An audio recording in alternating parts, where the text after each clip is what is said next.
All right, athletes, things are weird, no doubt, but you can always make the most out of a tough situation. As athletes, we always want to be making the best possible version of ourselves. And even though we're stuck at home, we can continue to do so by going all in on our training. You might not have barbells, you might not be in the weight room, but even though you're stuck at home, you can still make the most of it and be the best version of yourself. All that matters is your energy, your attitude, and your attention to detail.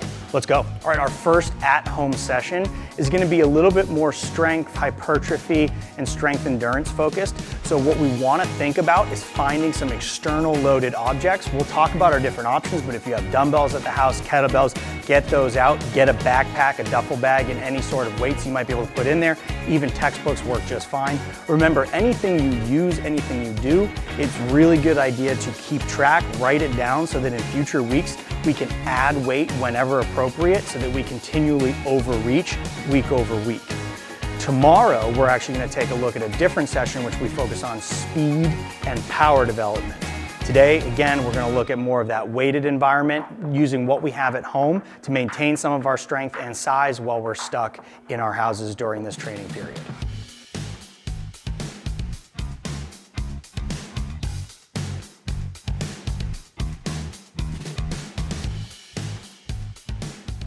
All right, first order of the day is to get warmed up.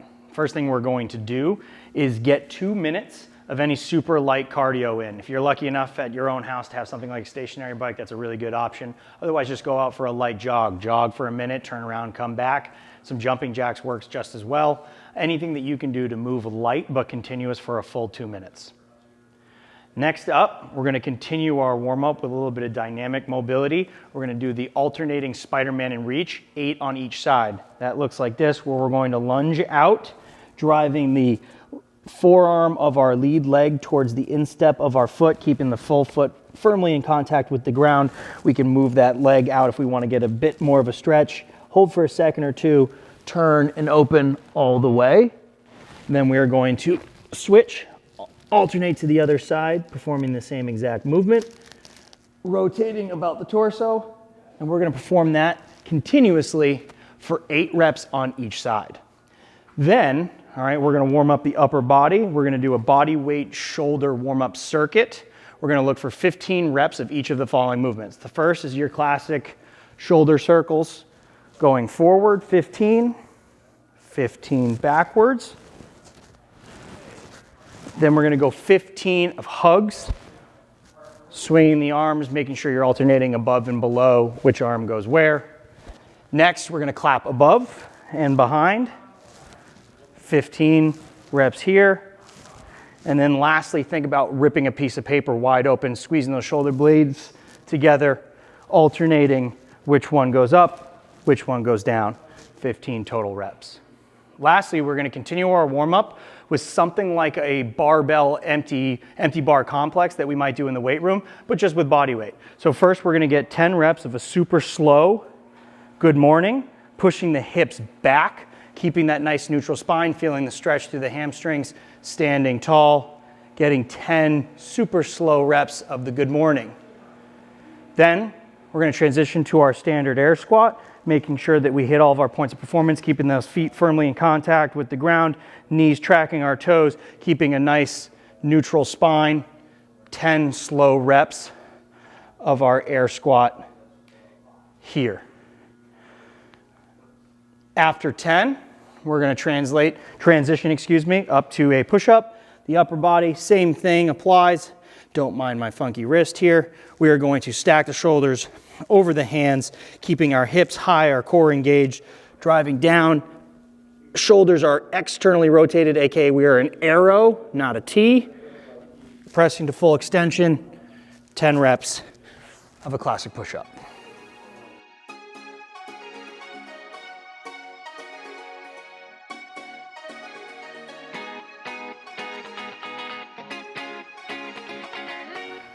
First up is a little bit of power development through a simple plyometric, our broad jump. This is a bilateral jump in which we are going to initiate the movement with feet underneath our hips. We're going to drive the hips back, arms back in that counter movement that's going to then propel us up and out, looking to land in a nice safe position with knees stacked over ankles, absorbing the energy on the other end. It'll look like this.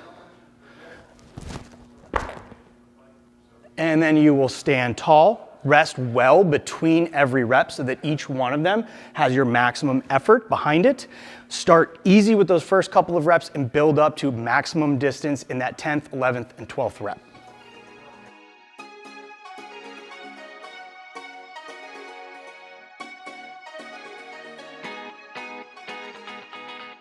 All right, our first weighted movement of the day is going to be our goblet squat.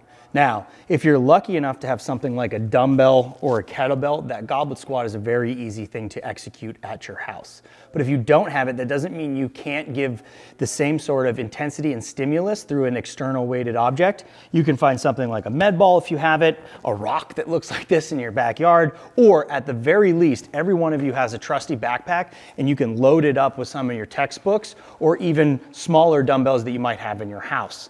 If you're really good, take that loaded bag, weigh it on your home scale, record that number so that in future weeks you know if you should add weight, add reps, etc., so to make sure that we're always reaching for that progressive overload week over week.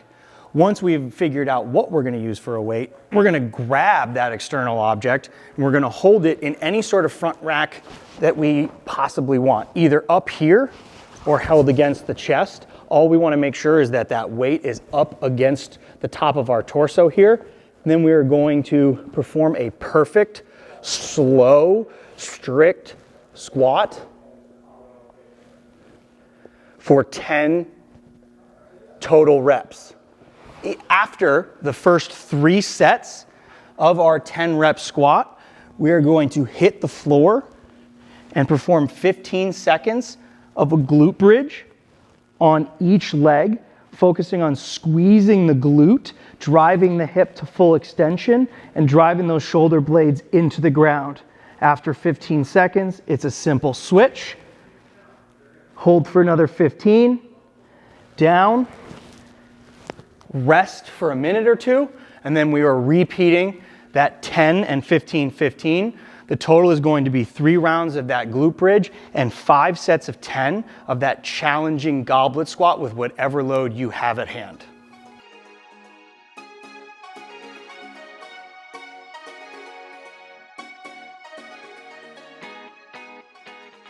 All right, next we're going to both prepare for our explosive pushing and also get some prehab and shoulder activation done with our scap push-up. It's going to be 3 sets of 10 slow reps. What we really want to focus on is maintaining this good plank position where our abs are engaged, thinking about sucking that belly button through our spine, and we are actively pressing into the floor and then relaxing only the shoulder blades, keeping the elbows locked, pressing to full extension, holding for a second or two, repeating for 10 reps per set, resting in between.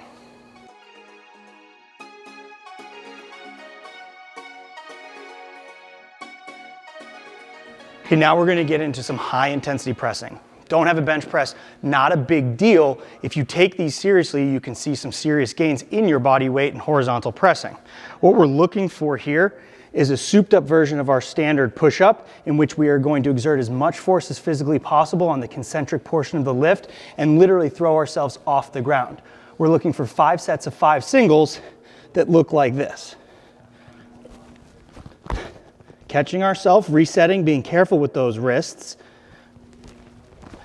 and maximizing the effort on each and every rep. These will only work as hard as you do.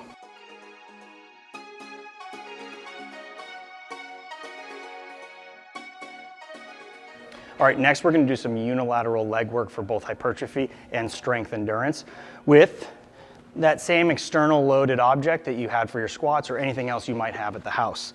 What we're going to be performing is a weight held across the chest in that front rack position for a reverse split squat, aka reverse lunge or back lunge, in which we are alternating legs every rep, 12 on each leg.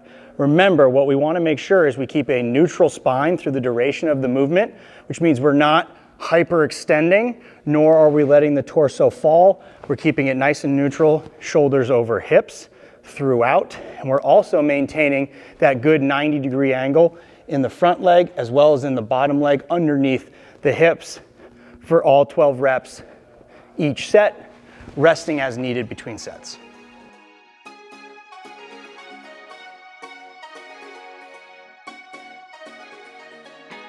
Next up is a little bit of accessory work in a superset. We're combining a more explosive overhead press with a little bit of posterior chain work.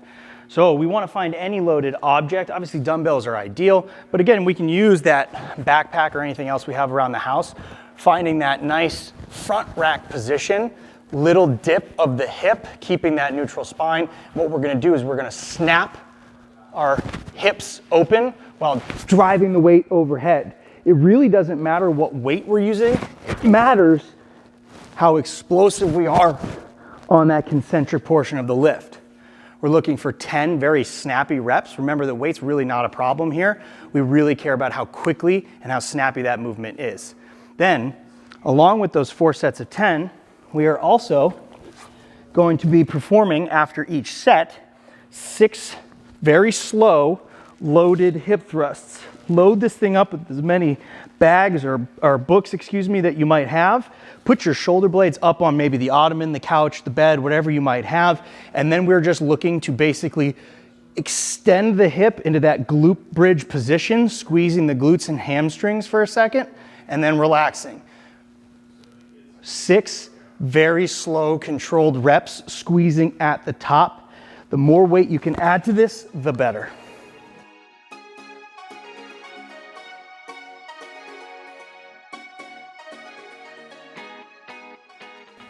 Next up, little opportunity to get some arm farm action and blow out the sleeves. Entirely up to you. You should get creative.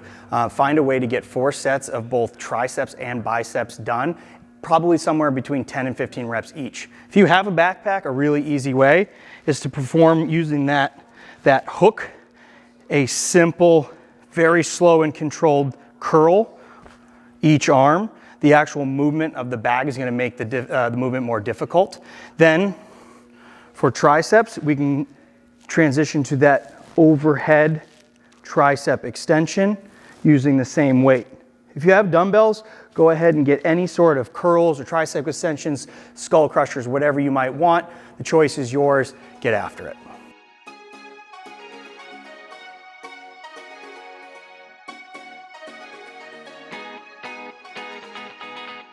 All right, we're gonna wrap things up with 12 minutes of uninterrupted, low-intensity cardio activity.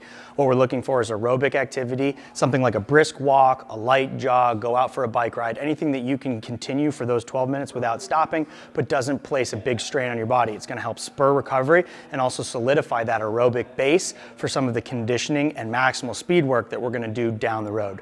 Remember, today was really about challenging ourselves while at home with some resisted movement, aka external loaded objects. So make sure that you write down what you use so that in future weeks we can come back and make sure that we're continually overreaching. And tomorrow we'll get into more of that maximal speed and power work, maybe get outside into the backyard and do some field stuff.